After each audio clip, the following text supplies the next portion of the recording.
Hello everyone, it's Jack from Cultaholic.com and it's time for my Wrestlers of the Week. My favourite time of the week when we look back upon the past 7 days and see who's been great at wrestling, who's been alright at wrestling, and who's been honourable mention at wrestling. Well, it's just been an exciting week, hasn't it? Because there's been the G1, there's been World of Sport Wrestling, there's been NXT, there's been Raw, there's been SmackDown, and now the Impact's good. We also have to take that into account. There's been Lucha Underground, but only some of these shows will have provided wrestlers that make it into the top 10. So without any further ado, let's jump in and look first at the honourable mentions. So on my list I have Candice LeRae and Shayna Baszler for their match on NXT, which was a good match, but Candice lost. Boo, it's always sad when she loses because she's a lovely woman. Zeus sounded so much like Alan Partridge there because she's a lovely woman, not sexual. Over in All Japan, Zeus won the big belt there, although apparently the match wasn't that good. I haven't watched it, but everything I've read said it was okay, it wasn't that good. Not really worth watching. Big shout out to Miyahara, who dropped the belt because he's made it on the Wrestlers of the Week previously for some of his matches, despite me knowing very little about him, apart from that he's a very good wrestler.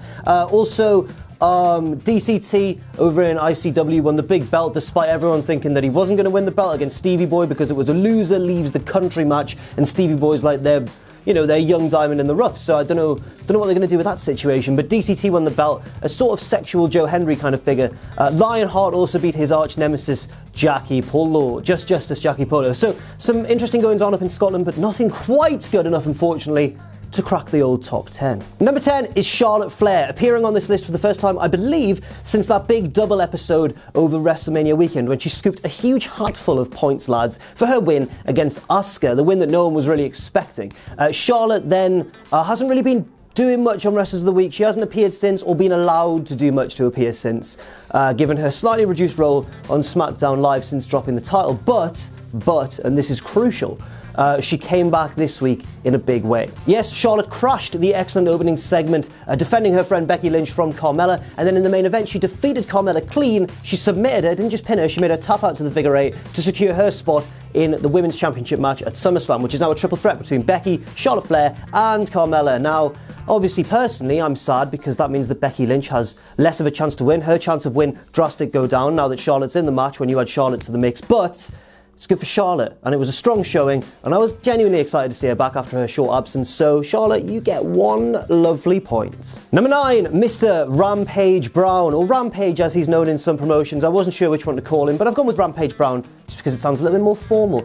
Rampage is a man I've known for quite a long time now, and he is a man who absolutely has the respect of everyone in the UK wrestling scene. You can't talk to a wrestler in the UK and mention Rampage without them going, he's great, he's a great trainer, or even if they don't know him that well, just a great wrestler, a great older mentor figure to look up to. And he's not even that old, he's about, I think, 33, 34, so he's still got a lot of time ahead of him. And this week was arguably one of the biggest in his career as he scooped the WOS Wrestling Championship on World of Sport on ITV last Saturday, defeating Grado and Justin Sizem in the final. And yes, he might be a dirty heel, and yes, he may have had the help of his 2 little cohorts at ringside, but Rampage, I can't think of anyone more deserving than you to lift that title, given what you've done for the UK wrestling scene. And now, I'm just going to go, here's 2 points for that. I've given that huge speech and then I've gone, that's worth 2 points only, mate. I feel like such a dick, and I hope he doesn't watch this. There's no way he watches these videos. Probably doesn't even remember my name. Number 8, and I'll do this as quickly as possible because I know you're all sick of me mentioning him. No, it's not Will Ospreay. Elevate it.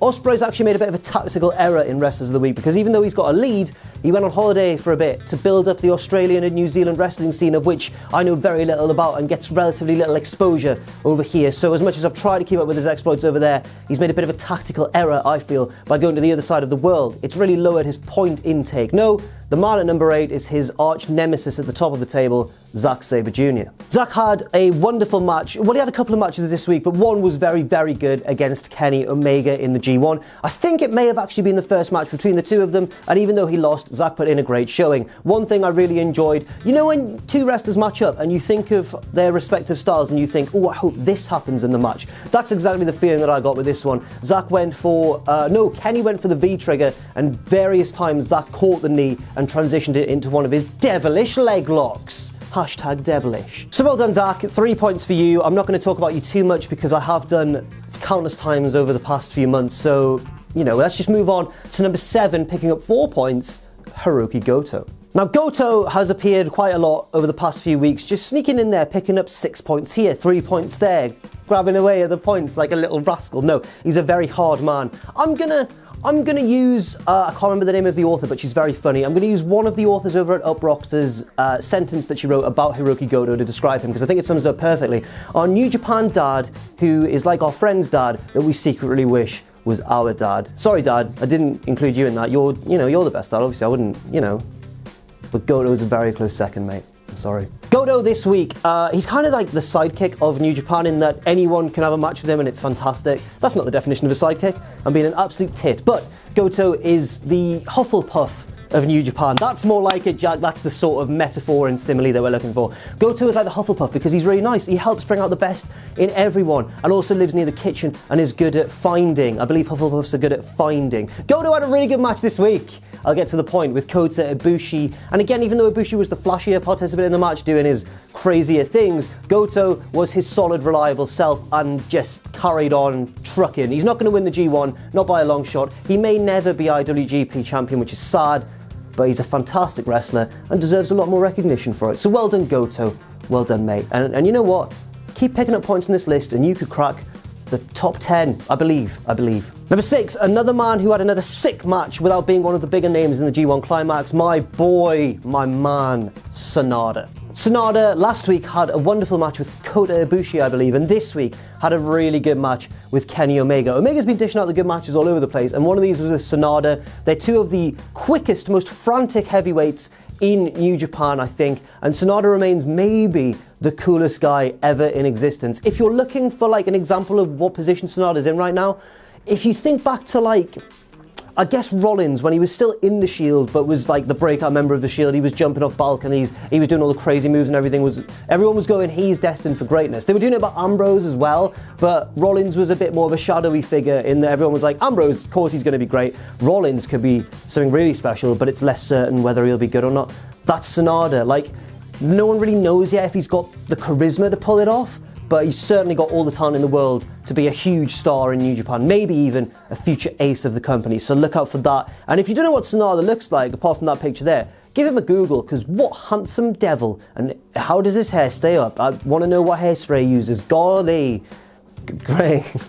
I just sound like I really fancy him. Number 5, Kazuchika Okada. Now, right, so the way the G1 is divided this year is quite strange. So you got Block B, which has Omega, Ibushi, Naito, all the big hitters, all the guys having great matches, Ishii, Goto. On the other side of things, you've got Block A, which has two stories really, Okada's breakdown and also Jay White's rise, I guess, but they're going to probably sort of meet towards the end of the tournament. They've already had their match and Jay White won, but they're the two who could realistically win the A block. Now, this is a problem because that means the B block has been kind of overshadowing the A block quite a lot, but Okada has without question been the MVP of A block and done his damnedest to make the G1 a more balanced affair, with the two blocks doing equally as well. Okada has been so great because he has lost his mind since losing the title, as I mentioned previously. Instead of coming out posing, the rain falling from the ceiling, he's now coming out, he's dyed his hair red, he's coming out with balloons for some reason, and he just looks like someone having a Randy Marsh from South Park breakdown. It's brilliant. It sounds quite sad, but it's brilliant and sad. So this week, he had some excellent matches. I can't count the recent Suzuki one, that'll be taken into account for next week, but he had two excellent matches that sort of flew under the radar because of his opponents. They were kind of lesser figures in the G1. So he had a really good match with Michael Elgin, who's not been that prominent a figure in this year's G1, and had a match with Yoshihashi, who every year is like the least popular man in the G1. Everyone's like, oh, it's time for the Yoshihashi match, I guess I'll go to the toilet. But no, he had a fantastic match against Okada, and that's not to say Yoshihashi isn't a good wrestler, he's a really good wrestler. He just doesn't catch on with the crowd very much. He's kind of like Ziggler. But yes, the point is that Okada is doing wonderfully well and continues to tick over near the top of this table. He is very, very good at his job. And even though his title reign's over and he maybe is no longer the most prominent wrestler in the world, and that's maybe Kenny Omega now, I still feel as though he's got a wonderful chance to regain the belt sometime soon. And he could do that by winning the G1. I hope he doesn't, but he could do. Number 4, and the new Progress Wrestling World Wrestling Champion, Big Daddy Walter. The picture I've chosen there isn't great. It's the only picture I could find of his title win. But he doesn't look that big there, but he's in the middle of the, there's other people around him, but he is the new Progress Champion, and what a shocking result it was. Walter's win, which was very well received, was a perfect example of the shock title change that works to a T. It worked when, say, Samoa Joe beat Finn Balor at a house show in NXT for the belt, even though not many people saw it. Everyone was like, wow, that is crazy, and suddenly house shows become way more important. This wasn't a house show for Progress, it was one of their main chapter shows, as they call them, but at the same time, it was a midweek show in the middle of London in the middle of the week. I think it was on a Wednesday. And yeah, despite that, the fans who went along saw a big title change in one of the more inconspicuous shows of the year for Progress. So Volta did what he does in this match against Travis Banks, the old champion, just slapping him down, big chops, the biggest chops in wrestling right now, I'm pretty sure, hurling him around. And whereas babyface Travis Banks would have kind of Travised up and kind of punched his way through some of the attacks, this Travis is a heel and a coward, so he tried to grab the belt and tried to, get himself disqualified or cost Volta the match. And then Tyler Bate ran out, dressed like Conor McGregor, like he now is, although I think actually Tyler Bate's been dressing like Richard Tubman, our editor. If you've ever seen Richard, he doesn't make too many appearances. He has the most wonderful yet distinctive fashion sense I think I've ever seen. Kind of like a GTA custom character if you change your outfit every day. Tyler Bate ran out, took the belt from Travis Banks as he was about to use it. Volta capitalized and picked up the big victory. He's the new Progress champion, one of the most valuable and prestigious indie belts in the world right now, and I just think the sky's the limit for Volta. WWE, apparently it's a bit of an open secret that they really, really want him. He's happy with his life training and wrestling in Germany, but I kind of want to see him there. It's a bit selfish because WWE have, basically harvested the indie world for all the best workers, but I want to see Volta in WWE because there's nobody like him there, and he can just chop people down. But well done, Volta, for your title win and for your place on this week's Wrestlers of the Week.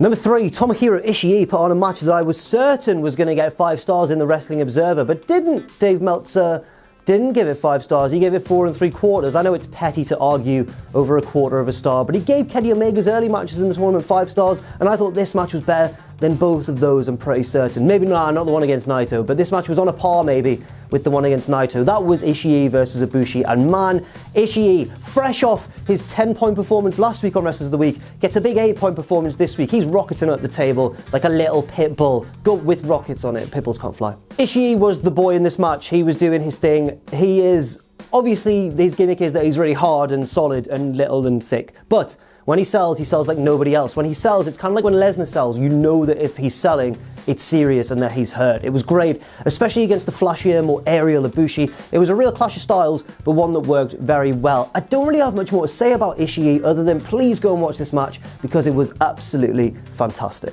Number 2, Kenny Omega. Again, I don't really know what to say about Omega other than I've mentioned both of his matches this week already in Sanada and Zack Sabre Jr., but the fact that he has almost helped 2 other lads with him onto the top 10 in Wrestlers of the Week shows you what kind of form Kenny Omega is in. And that makes the rumours of his ankle being a bit sore, makes it even more impressive that was so patronising. Oh, your poorly ankle. He's probably in a lot of pain that I couldn't wrestle with. And I can't wrestle when I'm tip-top, as I am now. But yes, Omega was wonderful this week, and he beat Sanada and he beat Zack as well, which means he's still unbeaten in the G1 Climax. Is he going to go the whole way without losing a match? That would be quite incredible. I predicted Ibushi was going to win, so I feel a little bit sad if he does. But never mind. And number 1, and my wrestler of the week, and I believe a first-time wrestler of the week too, but one of the best wrestlers in the world, unquestionably. And I'm going to say the biggest natural wrestler in the world. He knows how to wrestle. It's like he was born wrestling.